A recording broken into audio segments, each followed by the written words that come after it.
Welcome back to Horn Takes, your Texas football and baseball talk destination. I am Sean Redfern. It is Tuesday. I hope your week is going well.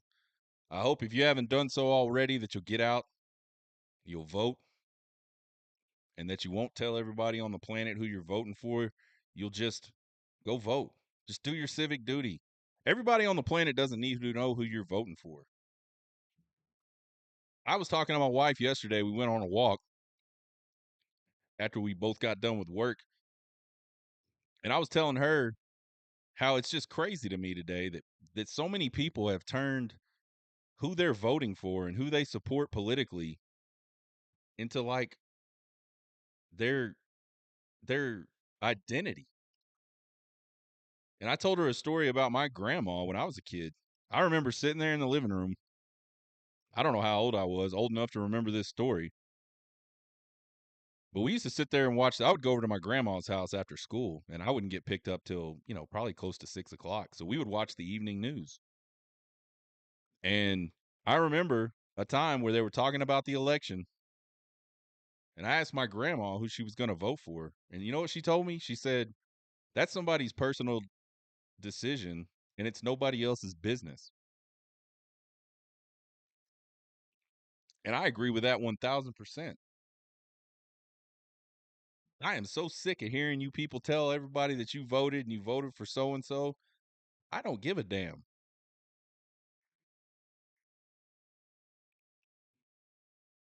I don't think sports and politics mix. So that's about as political as I'm going to get. I think you can be very strong willed in your politics and also strong willed in your sports and your sports opinions, but they don't have to mix. If I'm following an account because it's a sports account, I don't care about who you voted for, man. I don't want to see that shit. So that is about as political as I'm gonna get. We are 2 days into this Florida game week. We did the deep dive on the Florida Gators yesterday where we took I don't know, somewhat deep statistical analysis of that Florida team, how they matched up against Texas statistically. Some areas where we thought that Florida might be able to take advantage of this Texas defense, as well as a lot of areas. If you look at it on paper, there's a ton of spots where this Texas team should be able to take advantage of this Florida team. I think the Florida Gators are a lot better than a 4-4 record team. They had a pretty good game plan against Georgia, and they were executing it really, really well till Lagway got hurt, and it kind of took away half of it.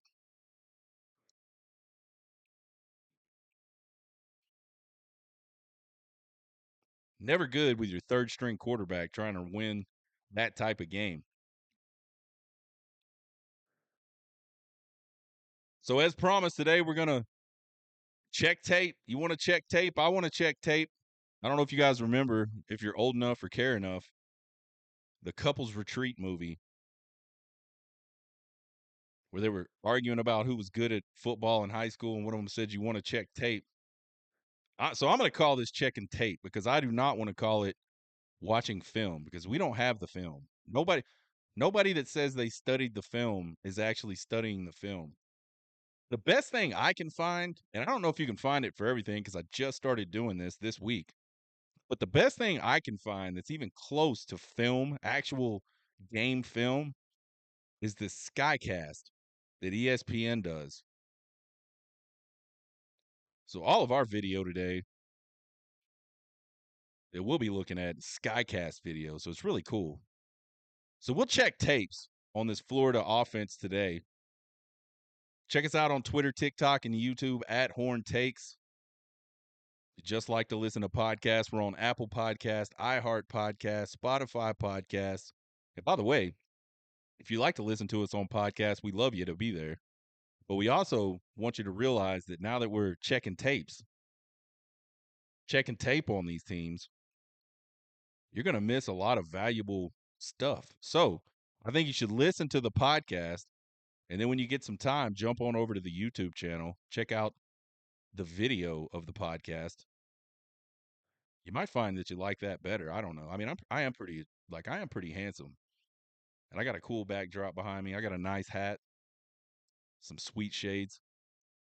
If you can't find us on Apple, iHeart, Spotify, you don't have access to any of those things. Check us out on horntakespodcast.buzzsprout.com. Every single episode up there. As we get into this, please bear with me. Show me some grace. This is my first time to actually walk through this new tech. I've added some complexity to the production here, folks, by having some video. So we'll continue to work on that. When we first started doing this podcast, just turning the damn thing on and not sounding like an idiot were really, really tough challenges. And now look where we're at. So I will get better at this as well. We talked yesterday about, man, just the massive amount of motions shifting, all kinds of that stuff going on pre-snap for this Florida offense. Talked about that yesterday.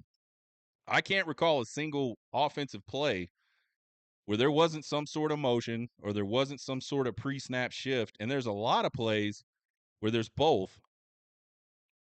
And there's a lot of plays where they go from one look on one side to just the completely opposite look on the other side. Just with a few moving pieces. And some of you guys may not get it. Some of you guys may think it just looks cool. But there's a reason for all that pre-snap stuff. I think there's three main reasons. There may be more. I'm sure there's a lot of subtle nuances to all of this that I can't understand. But I think the three main reasons you would want to go into all this shifting and this motion, it creates mismatches in the passing game. You confuse the hell out of the secondary. If you'll watch, if you were to go and really watch this whole Florida and Georgia game, you'll see Georgia not really in the secondary move a whole lot with a lot of these shifts and a lot of these motions. They stay lined up where they were. And I know they're not playing zone coverage the whole time. So what that leads me to believe is their answer to all of this was to not try to chase it all over the field. Their answer was to just switch up who they're covering. And all that requires communication and it requires trust. There's no possible way you're going to ask your defensive backs to follow that stuff all over the field if you're in man coverage. They'll be wore out by halftime because they're basically playing two plays for every play.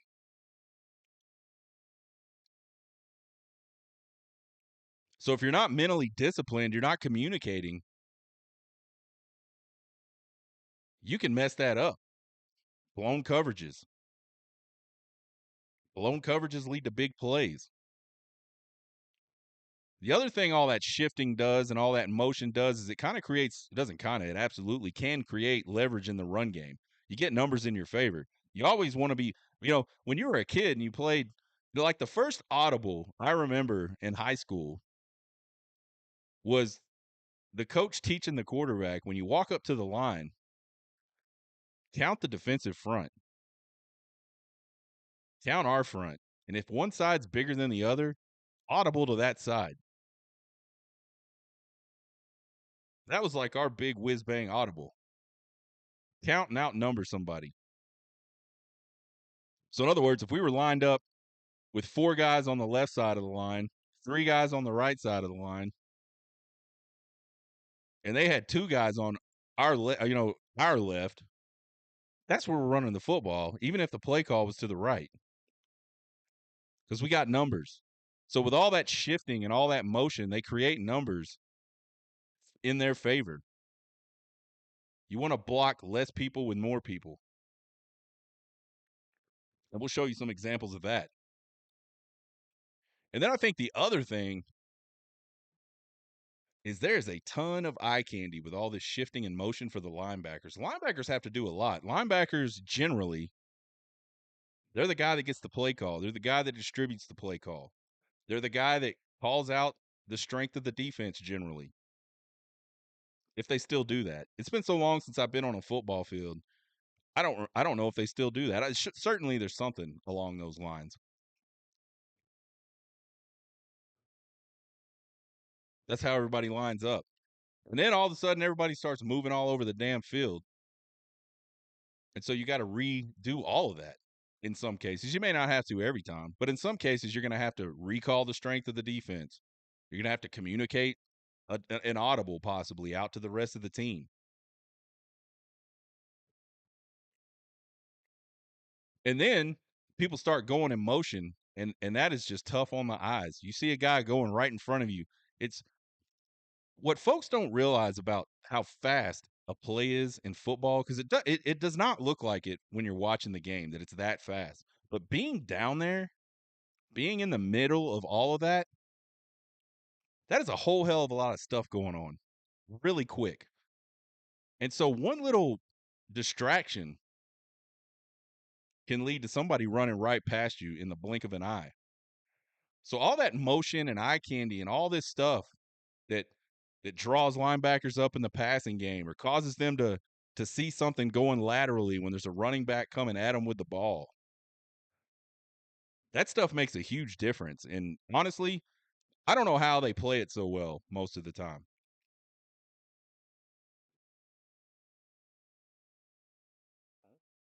So I think that's the reason why you see Billy Napier employ all these shifts, employ all these motions, and again, in a lot of cases, shifts and motions, all pre-snap. So let's look at some of these things. Now, this is not the greatest. I didn't edit this the greatest, and I didn't realize it till after I was already done and I was ready to do this show. So I apologize. So I will try better next time. But let's check some of this stuff out. This is just a video of a bunch of pre-snap shifting and motions. There's no real plays in here. I think there's one because I goofed up, but most of this is just all pre-snap. And just look at all the formations they start out in, where they get to. It's pretty unbelievable. Right here we got trips to the right. The tight end comes down. Here we got, well, that was zoom motion. Here we got the running back split out to the right. He comes back into the pistol, moves over.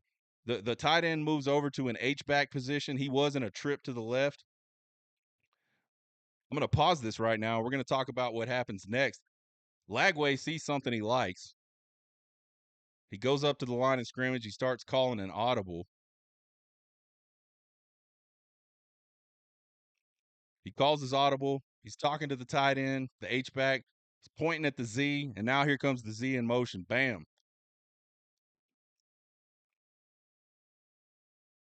Somehow I think this one got cut off, but you see the Z, you see him point out to the outside.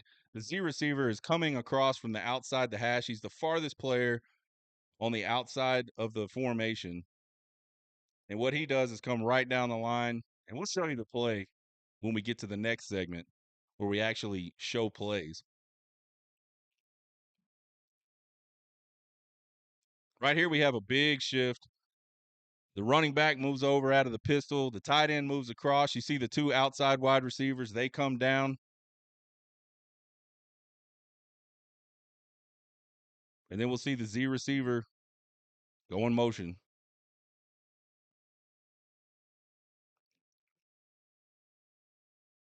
Next play, you're going to see some zoom motion again from the outside. This is exactly what it looked like on the one that got cut off. But there's another shift from the pistol to the offset eye. Here comes Z motion across the formation. Notice how what this will cause, and you'll see it more when I show some of these plays in full.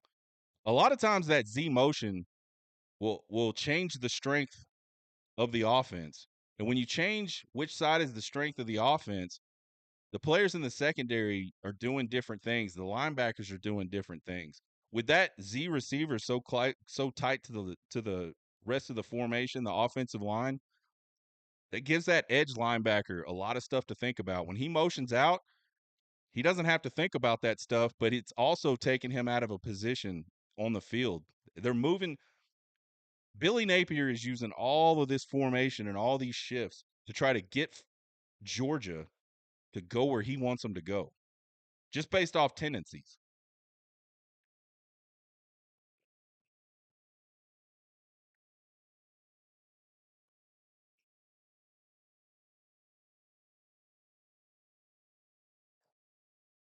Right here, you're going to see the Z from the right come in towards the line of scrimmage on motion. We'll show this play later. Look how wide open that guy is right off the bat. All that was that motion.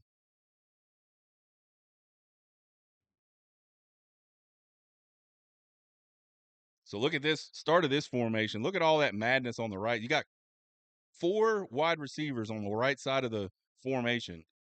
2 of them tight ends, 2 of them wide receivers. Watch what happens right before the snap as they make their shift. He moves one of the tight ends, one of the receivers over. You got a more balanced look at this point. So you see all those Georgia defensive linemen moving around. They're trying to get in their gaps. Every offense, every defense, the front 6, they've all got a gap assignment in the run game. So anytime you shift all of that, those guys have to rethink all of that. And going back to the discussion we had about the linebackers, he's having to call all this stuff out. It is a lot of stuff to do for a defense mentally in just a few quick seconds before a play starts. Georgia's moving around, walking people up. There goes the tight end on the little H-back motion. Creates a very heavy, strong left. So they were very heavy, strong right to start out the play with just a few shifts and some motion. The entire strength of the offense shifts to the other side of the offensive formation. Here we're going to start off in trips to the right. The split end shifts around to the other side. Now you're in a more balanced sort of spread look. But look who's out here. Look who's left out here on the right side. It's 2 tight ends. And they're going to come shift down into sort of a bunch formation with a tight end H-back type look. And what that does, again, is it changes the strength. It changes the thought process. You've now gone from this spread formation into more of a power running formation.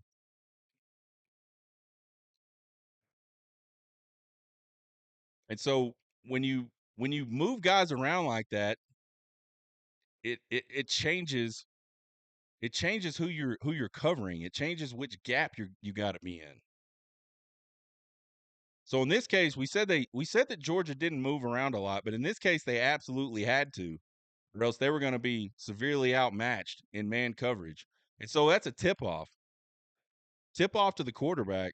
Hey, we're in man coverage, and now you've affected them. You've pulled a guy from one side of the formation to the other side of the formation. The zoom goes back across the formation, and you saw the boundary corner run with him. So again, it's all about manipulating where people are lining up, what they're focused on, their gap assignments. We got twins to each side here. As soon as they move, the defensive line moves, that safety rolls back out. So they had to roll their whole coverage. It looks like they're in sort of a 3 deep type coverage. And look what this does over here when they move all these guys over here. You got 2 guys covering 3 on the left side. Now, Florida was not able to take advantage of that, but it had nothing to do with the fact that they didn't have numbers. So that was like a quick couple minutes of video that was just nothing but pre-snap shifts, pre-snap motions by the Florida Gators. So for the Texas Longhorn defense, this is probably like the most mental game you're going to play all season on defense. I don't think anybody else in the SEC shifts around as much as these guys do. Maybe I'll find out I'm wrong. We talked about it yesterday on the deep dive that Florida came into this game looking to run the football. And I think that's what they're going to try to do against Texas. And I think they did it really well against Georgia. And almost, I think they got away from it in the second half a little bit when they should have just pounded the rock. But what it did was it was able to keep them in this game with Georgia long enough to be there at the end. Now there was an absolute meltdown at the end. That's the way it goes. But listen, I think if you look at this Texas defense, their run defense, which is really good, is the weakest link on the defense. It's a bit leaky. So I think Florida's going to come in Saturday with the intent on trying to pound the rock and hope they can bust some big plays. Hope they can keep it close till the end, and maybe they don't have the meltdown this time. Maybe they do pull off a big win on the road. The other problem is they got their third string quarterback. So, I mean, and he did not look really good. We talked about his numbers yesterday. I don't think you could expect him to look really good, but honestly, I don't think he's going to look much better in his first start at Darrell K. Royal.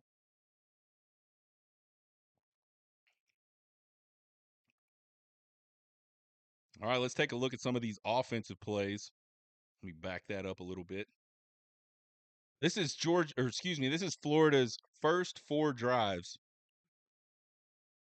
against Georgia. And we just put them all in sequential order. So here we are, 1st and 10. You got twins with an H-back to the left. You see the running back coming jet motion. They hand off the jet sweep. Only picks up about a yard. So we got 2nd and 9. You see him call the running back into the formation. The H-back moves across the formation.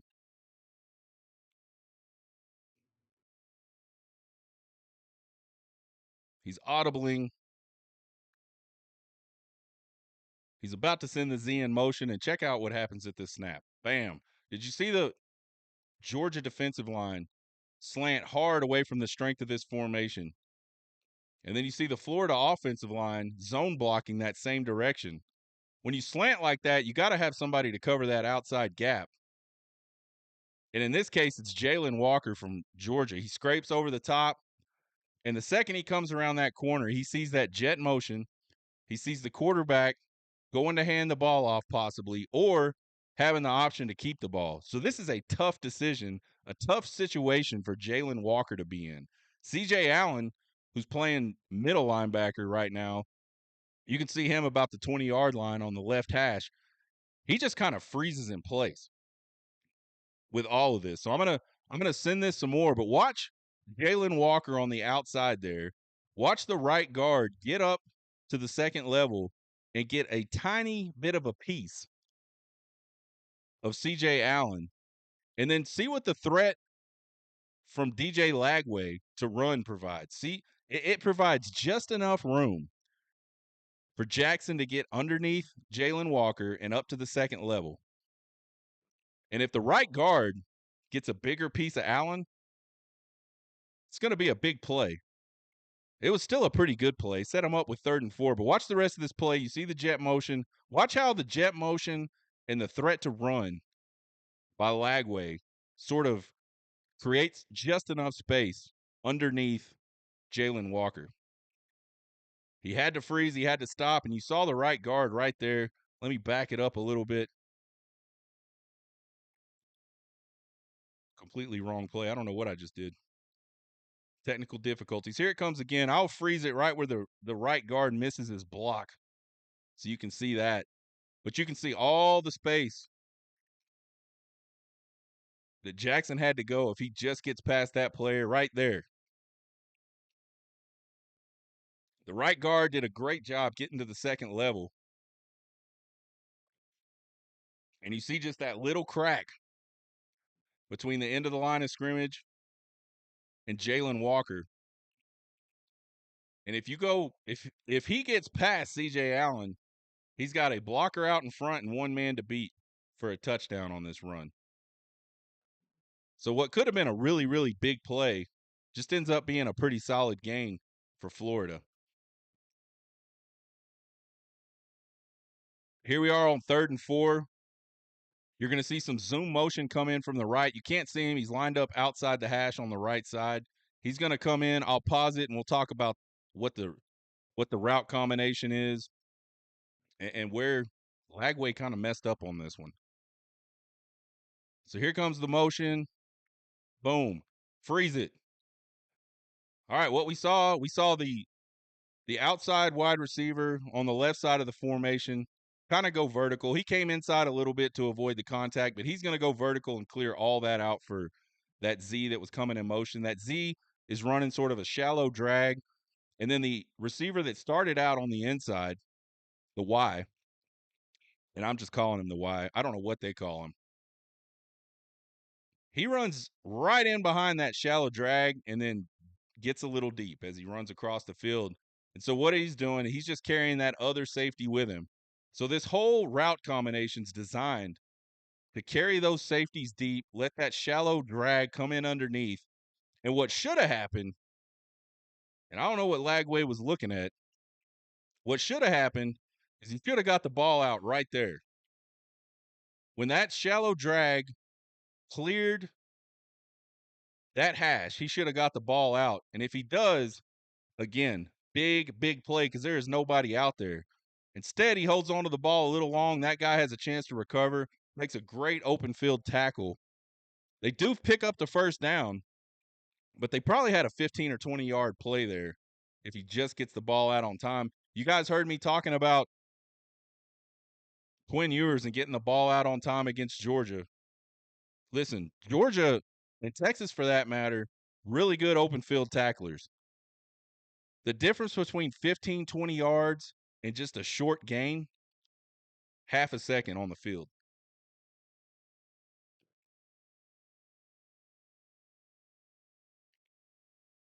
We got 1st and 10, trips to the left. They're going to shift over to a more balanced look.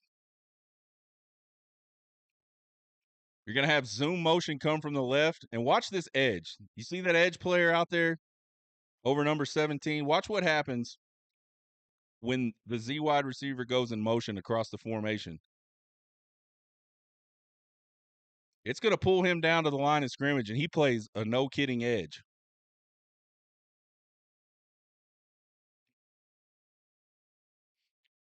You're going to see some play action right now. Boom, right there. You see the middle linebacker step up under that play action. And then you see 17 run a post, and it is a tight spot. And it looks like Georgia's playing like kind of a robber technique. They've got this big umbrella of 3 deep. So it looks like the corners are bailing. The middle safety, he's got a third. So they're running thirds, right? Is what it looks like to me. I'm not an expert on this. I could be wrong. But then it looks like there's these 2 safeties that are closer to the line of scrimmage. 2 nickel backs, looks like nickel type backs.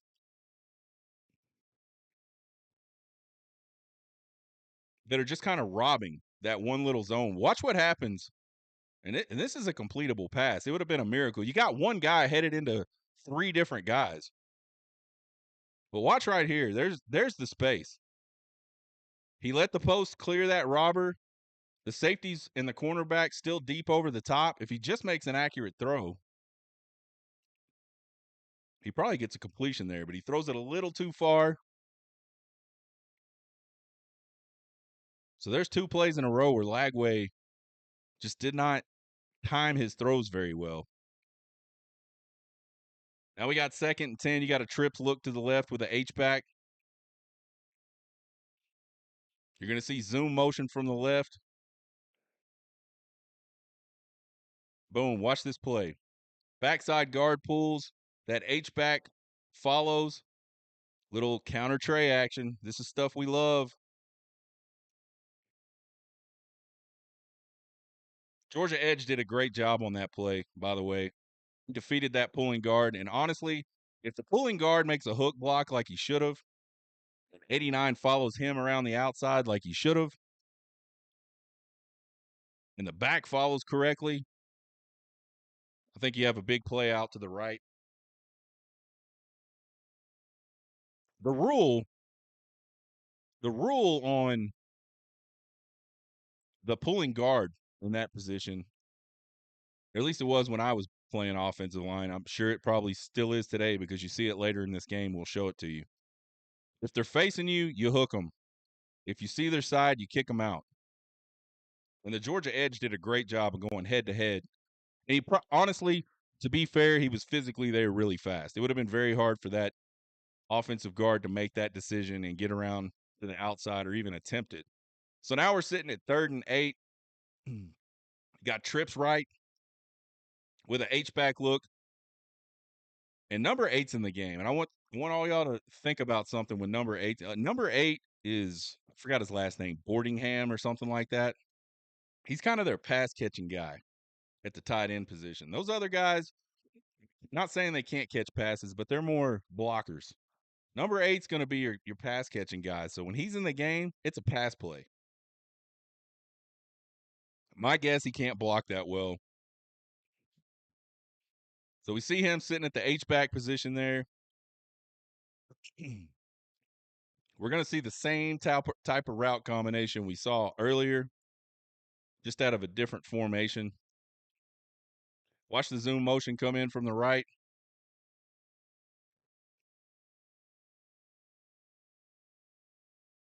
Boom, there's your zoom motion. There's your X going vertical on the outside on the left. There's your Y trailing that shallow and getting deeper and deeper to take those safeties with him. Now this time, let's back it up a little bit. I wish there was a better backup mechanism on this. Watch the edge this time for Georgia. Remember last time they had twins over here on the left and motioned across and brought that edge guy down? Well, they don't have the twins out there this time. So that edge guy, he doesn't have anywhere to go but back out there in the flat. You see the middle linebacker play it a lot better. That offside linebacker settles into his zone back there, just behind where that edge player's at. One of those nickel safeties or sort of robber positions. They bring pressure with him on the strong side of the formation. And with a 3-deep look, Lagway's got nowhere to go. So he kind of scrambles for a short gain.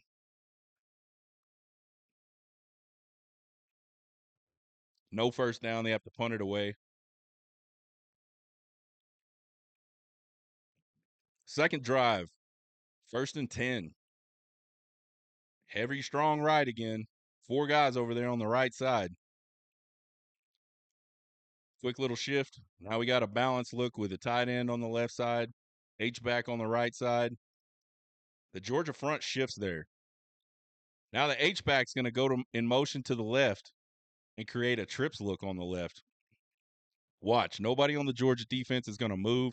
We talk about a numbers game in the running game. Now Florida has 4 blocking 3 on that side of the field. And watch what happens on this play. There goes the H-back. Boom. There's your 4. Blocking 3. Nice little quick toss. They kick all that stuff out. He gets up there in the middle, picks up 8 yards on the quick toss. So nice job by that offense of outflanking Georgia. And with all that shifting and confusion, Florida didn't see what they should have saw, which is a bad numbers mismatch.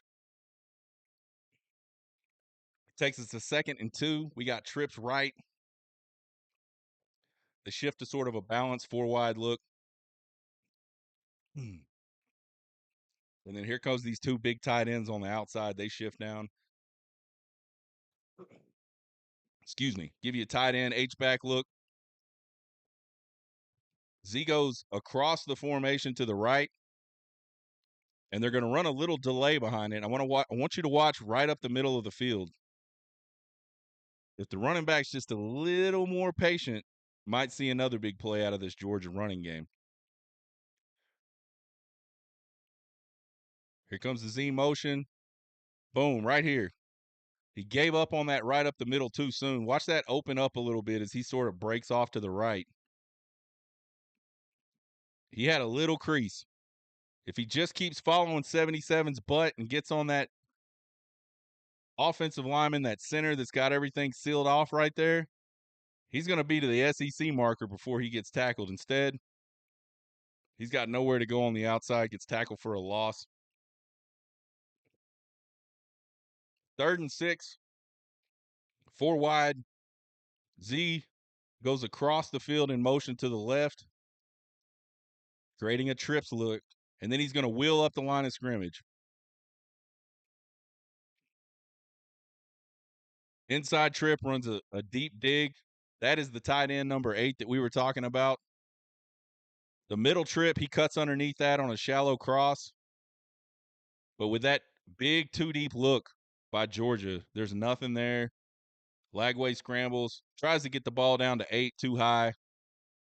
Another punt by that Georgia offense.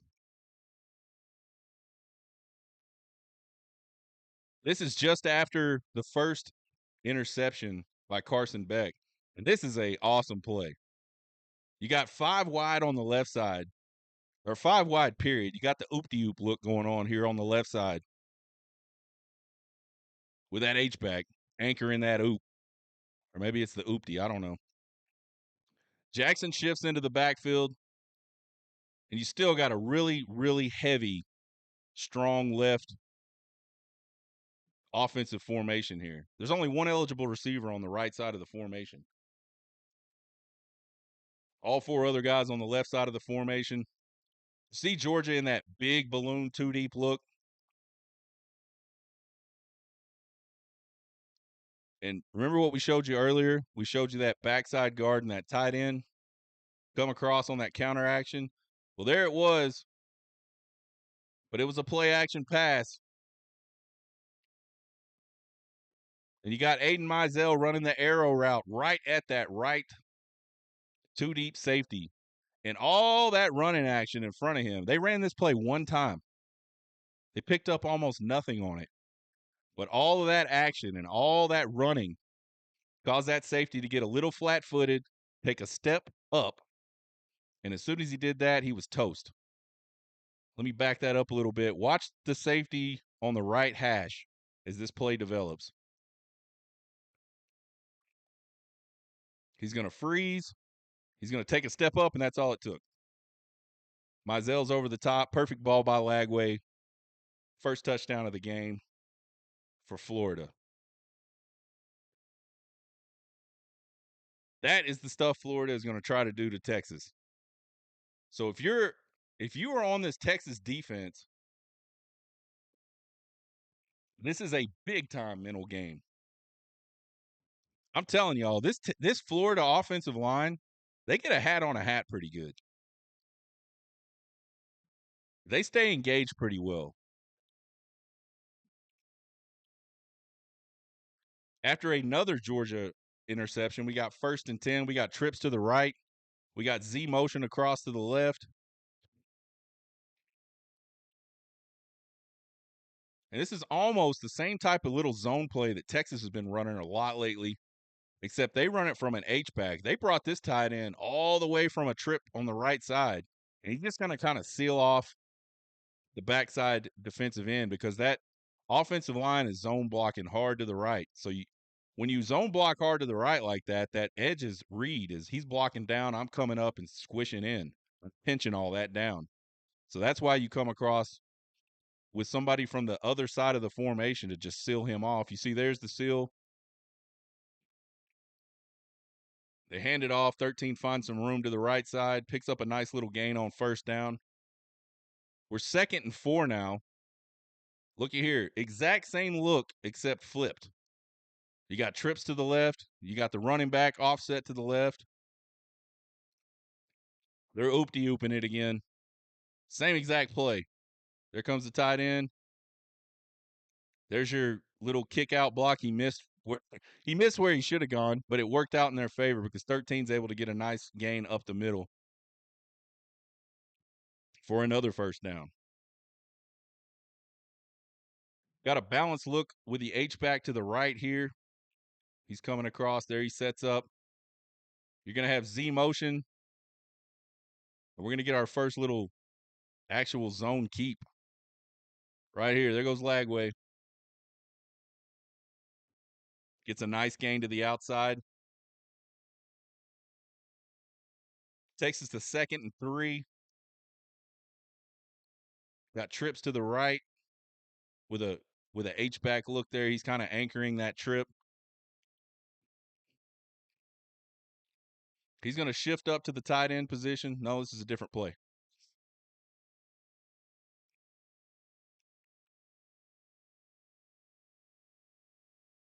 Now we got 2nd and 3. Now we got trips to the right with the tight end. He's going to back up off the line of scrimmage.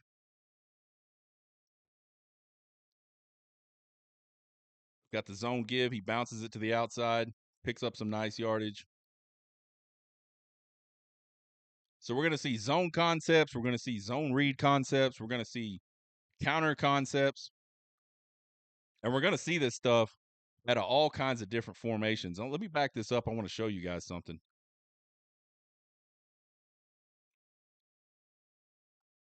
This is actually not a zone. This is actually a counterplay.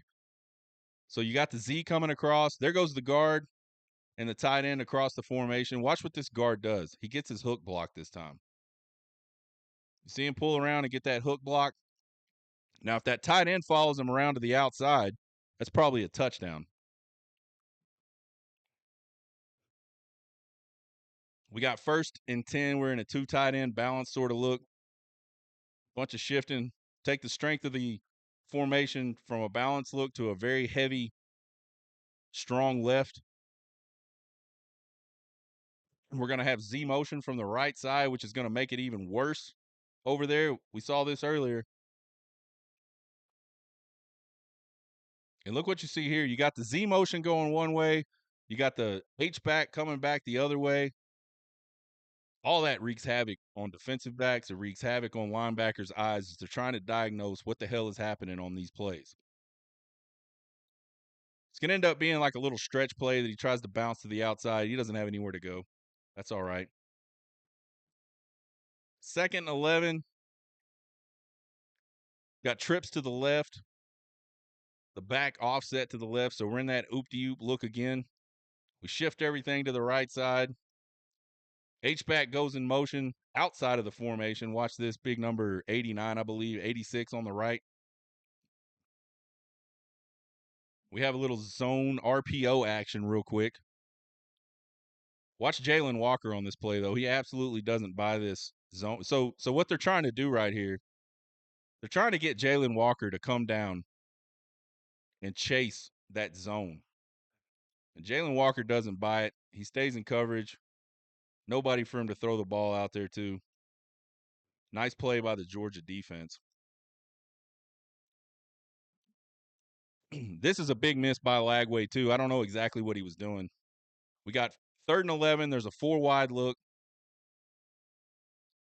And watch number 24. Jackson's going to, what I call, boom, back motion out to the right. He's going to go over the top.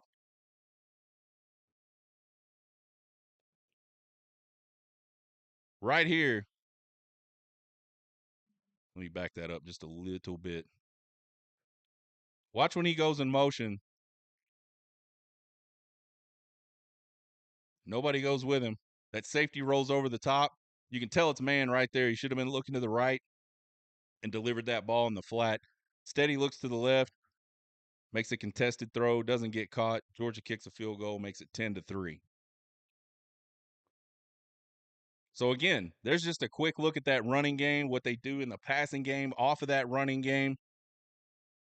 They also run some QB draw, which I think they can still run with Warner. They got some bubble screens with all that motion. And they really, really, really like that 2-drag combo with the vertical on the other side. I expect to see that a lot in this game against Texas. And again, I think they got all the offense. I think the offense is there. They can run whatever they want. They can run whatever they ran in this game against Georgia. We're going to see a lot of the same looks. It's going to be run heavy, play action. Everything's sort of going to build on itself. There's going to be a ton of pre-snap movement to confuse that Texas secondary, try to out-leverage that Texas front 6, front 7. I wouldn't be surprised to see Napier throw a little flea flicker in there like the Georgia Bulldogs did on Texas. So I hope you guys enjoyed that quick look at the Florida offense. We'll do this for the defense on Thursday. Probably won't take quite as long. We'll do our Trace Otra games on Thursday as well for Week 11. And then Friday, we'll have 4 keys and a prediction for this Texas Longhorn versus Florida Gators game. And then we'll be back with some more tape. I'm excited about the tape, y'all. I like to break down the tape, man. I like to check the tape. Hope you guys enjoyed it. You can find us on Twitter, TikTok, and YouTube at Horn Takes. Give us a subscribe. Give us a follow. Give us some grace while we work through how to make this better. Won't cost you guys a thing, but we sure appreciate the support. You can email me at horntextpodcast@gmail.com with all your questions, comments, concerns, and criticisms. I love them all. You guys have a good rest of your Tuesday. Get out there and vote. Get hooked.